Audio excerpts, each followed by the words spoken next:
শিক্ষা বিভাগ আৰু ইয়াত চিট ডিপাৰ্টমেণ্টো থাকিব।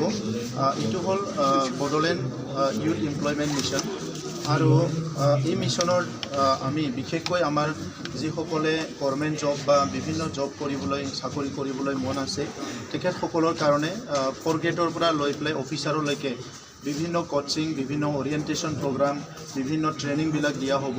আৰু ইয়াৰ কাৰণে প্ৰথম ফাৰ্ষ্ট ফেজত 5টা ডিষ্ট্ৰিক্টত 5খনকৈ কলেজ, 25খন কলেজ বাছনি কৰা হৈছে। আৰু সেই কলেজবিলাকত কলেজৰে এজন প্ৰফেচাৰক বাছনি কৰিছে এজ এ নডেল প্ৰফেচাৰ। আৰু হায়াৰ ছেকেণ্ডাৰীত আমি য'ত কলেজ নাই তাত হায়াৰ ছেকেণ্ডাৰী টিচাৰ এজনক নডেল টিচাৰ হিচাপে চিলেকশ্যন কৰা হৈছে। তেখেতসকলৰ তত্ত্বাৱধানত এই প্ৰগ্ৰামটো চলিব। ইয়াত দুটা উদ্দেশ্য, এটা হ'ল ল'ৰা ছোৱালীক কোচিং দিয়া, আনটো হ'ল কলেজখনৰো এটা এক্টিভিটি হিচাপে তেখেতসকলে এইটো ল'ব পাৰিব। আৰু যিটো NAAC এছেছমেণ্ট আহে এইবিলাকত তেখেতসকলে অলপ ছাপৰ্ট হ'ব। বিশেষকৈ আমি জানো যে বড়োলেণ্ড অঞ্চলত এইটো বহুত ডাঙৰ চহৰ বা তেনেকুৱা এৰিয়া নাই য'ত নেকি বহুত কোচিং চেণ্টাৰবিলাক থাকে। এতিয়া গুৱাহাটীত কিছুমান কোচিং চেণ্টাৰ আছে, কলকাতাত আছে, পাটনাত আছে, দিল্লী এইবিলাকত আছে, কিন্তু আমাৰ বৃহত্তৰ এই এৰিয়াত কোনো প্ৰাইভেট কোচিং চেণ্টাৰবিলাক অহা নাই আৰু হয়তো আহোঁতে আৰু 10 বছৰমান লাগিব পাৰে।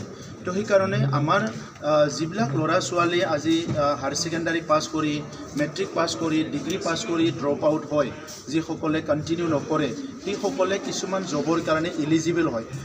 চাৰ্টিফিকেট হিচাপে, ডিপ্ল'মা হিচাপে, ডিগ্ৰী হিচাপে they are eligible for certain jobs, কিন্তু তেখেতসকলে ইণ্টাৰভিউ পাছ কৰিব নোৱাৰে। তো সেইকাৰণে এই জবটো নাপায়।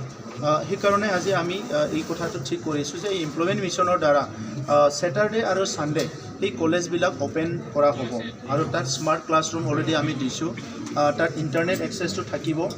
আৰু তাত নিজৰ কলেজৰ ল'ৰা ছোৱালী যিসকলে কোচিংটো ল'ব বিচাৰে বা অৰিয়েণ্টেশ্যন প্ৰগ্ৰামত এটেণ্ড কৰিব বিচাৰে তাত থাকিব পাৰিব। আৰু ওচৰে পাঁজৰে যিবিলাক বিভিন্ন আমাৰ ড্ৰপ আউট বা নিবনুৱা বুলি যাক কোৱা হয়, যিসকলে চাকৰি কৰিব বিচাৰে তেখেতসকলো আহি বিনামূলীয়াকৈ এই কোৰ্চটো ল'ব পাৰিব। আৰু ইয়াৰ কাৰণে 25খন কলেজৰ কাৰণে কেইটামান অৰ্গেনাইজেশ্যন, ইনষ্টিটিউশ্যন যিবিলাকে এই কামটো কৰি আছে তেখেতসকলক আমি আউটচোৰ্চ কৰিব বিচাৰিছোঁ, কাৰণ এইটো অলপ প্ৰফেচনেলি কৰিব লাগিব।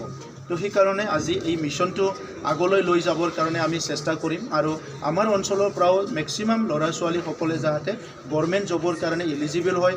এতিয়া আমাৰ তাত যিবিলাক 3rd গ্ৰেড 4th গ্ৰেড দিব তেখেতসকলো তাত যাই পেলাই ট্ৰেইনিং বা কোচিং ল'ব পাৰিব। আৰু অসমত যিবিলাক হয় চাকৰি, ইয়াৰ কাৰণে ডিফেন্সত চাকৰি ওলায়, অগ্নিবীৰৰ কাৰণে যি চাকৰি ওলায় এই চাকৰিবিলাক যাতে তেখেতসকলে তাত কোচিংটো ল'ব পাৰে। ইয়াৰ কাৰণে এই বড়োলেণ্ড এমপ্লয়মেণ্ট মিছনটো আমি BTR চৰকাৰৰ এটা মিছন হিচাপে এইটো আজি লঞ্চ কৰা হৈছে।